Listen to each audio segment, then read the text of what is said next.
Welcome to the Widowed Mom Podcast, episode 251, When It's Okay to Give Up. Welcome to the Widowed Mom Podcast, the only podcast that offers a proven process to help you work through your grief, to grow, evolve, and create a future you can truly look forward to. Here's your host, Master Certified Life Coach, Grief Expert, Widow, and Mom, Krista St. Germain. Hey there, welcome to another episode of the podcast. Got back from Costa Rica not too long ago. Had a really nice time with my daughter, but also, it was 50-50. Some things went amazing, some things not so great. My poor dad got parasites while we were there. Some interesting flight challenges. My daughter's bike got stolen, but also I got to hear howler monkeys for the first time. I saw a sloth climb through the restaurant we were eating at. And if y'all don't know, I am kind of obsessed with sloths. I also learned that I like 3-fingered sloths more than 2-fingered sloths.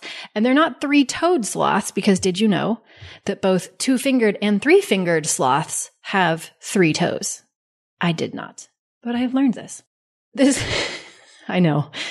You'd think you're tuning into the podcast to hear about grief, and I tell you about sloths in Costa Rica, but it was actually a really good trip.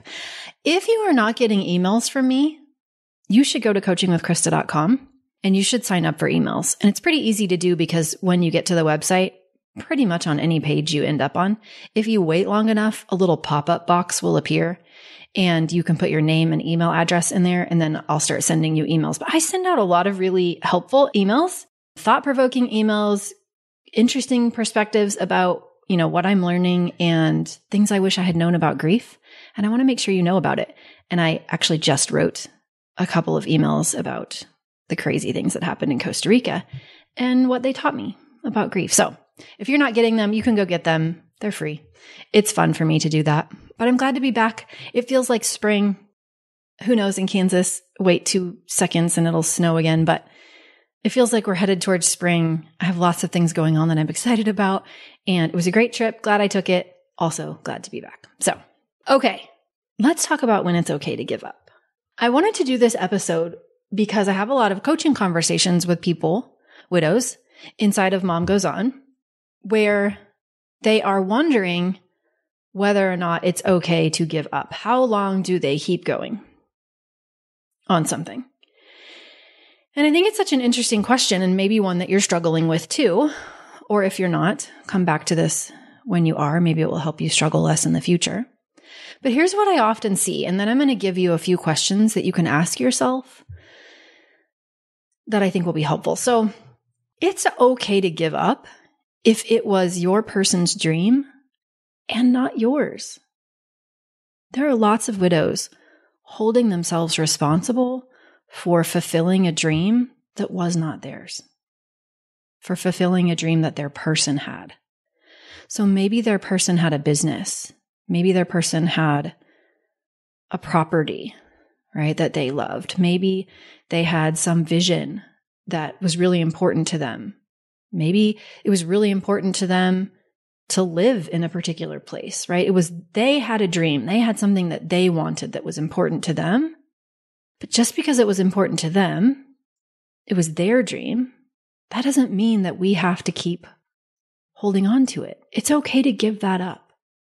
There's so much suffering that comes unnecessarily when we keep trying to keep someone else's dream alive when we don't really want to do it. And sometimes the reason that we're trying is because we think that if we don't, we'll feel guilty. And maybe we would, but listen, the reason we would isn't because we stopped pursuing their dream. The reason we would feel guilty if we gave up on something that wasn't our dream in the first place is simply because of the mean thing we would say to ourselves.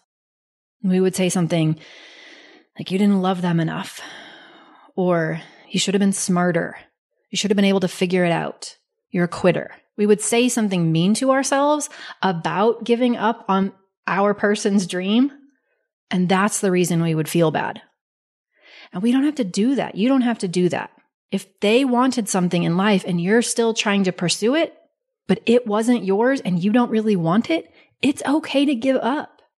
I actually think it's kind of cruel not to give up.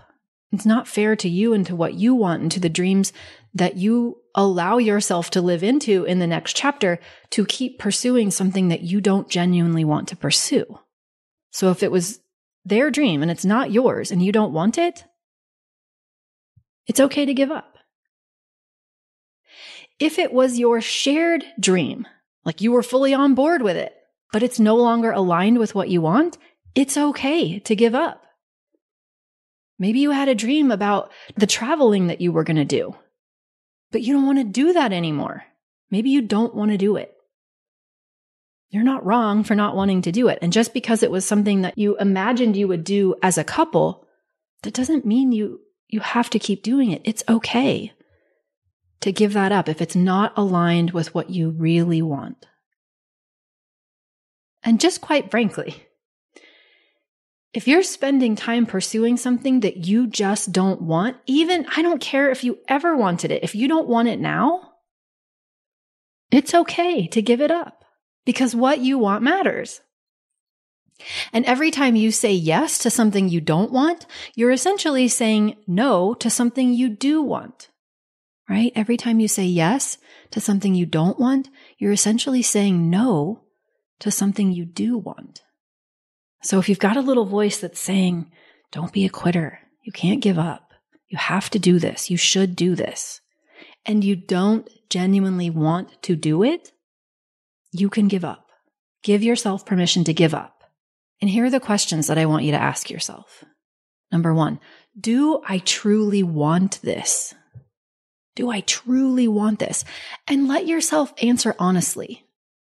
Notice what happens in your body when you ask yourself that question. Do I truly want this?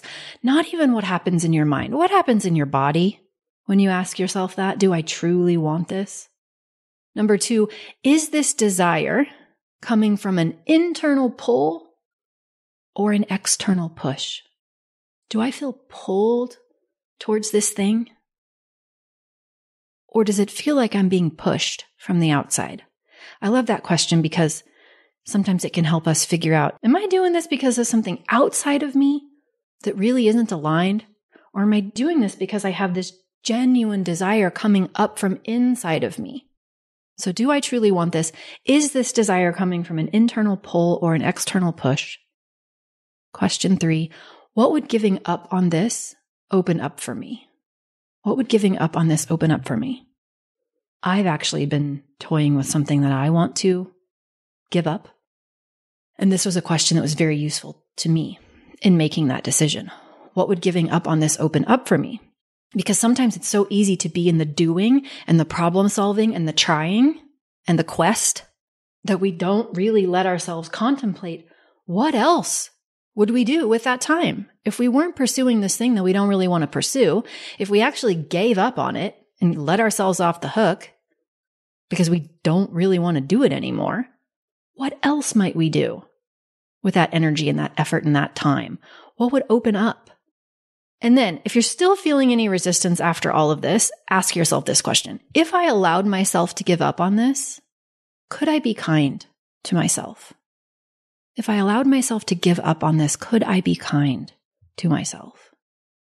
And if the answer is no, that's something you can change. If the answer is no, you're fairly certain that your inner critic would pop up and tell you some mean things, would shame you, would blame you, would offer you some mean feeling thoughts. And I want to remind you that that is not the truth of who you are. You don't have to listen. Your inner critic is not you. In Mom Goes On, we do a lot of inner critic work for this reason, because we have to separate ourselves from that voice. It is entirely possible for all of us to speak kindly to ourselves. It is entirely possible if you genuinely want to stop pursuing something, to give up. It is entirely possible for you to do that in a way that feels kind and loving. But it's going to be hard to do it until you figure that out. So chances are really high, if you're feeling resistance to it, it's probably because you don't yet have the skill of speaking kindly to yourself. You don't yet have the skill of differentiating the voice that is that inner critic from you.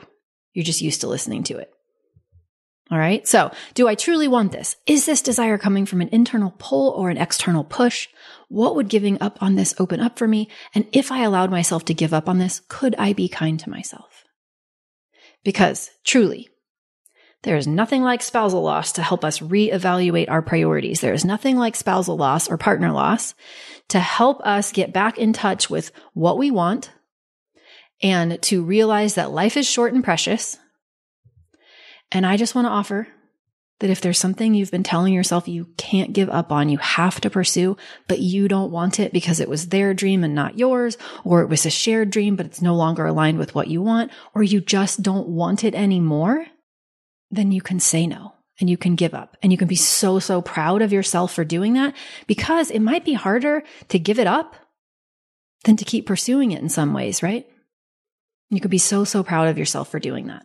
And then let yourself dream about the next thing that you actually do want, because that's available to all of us. Okay?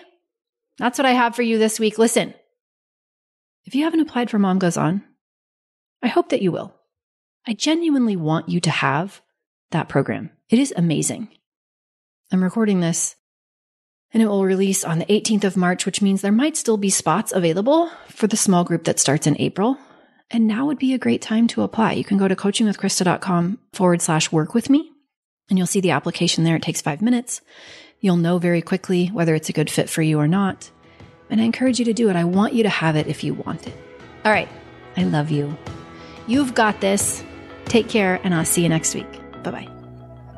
If you like what you've been hearing on this podcast and want to create a future you can truly get excited about even after the loss of your spouse, I invite you to join my Mom Goes On coaching program.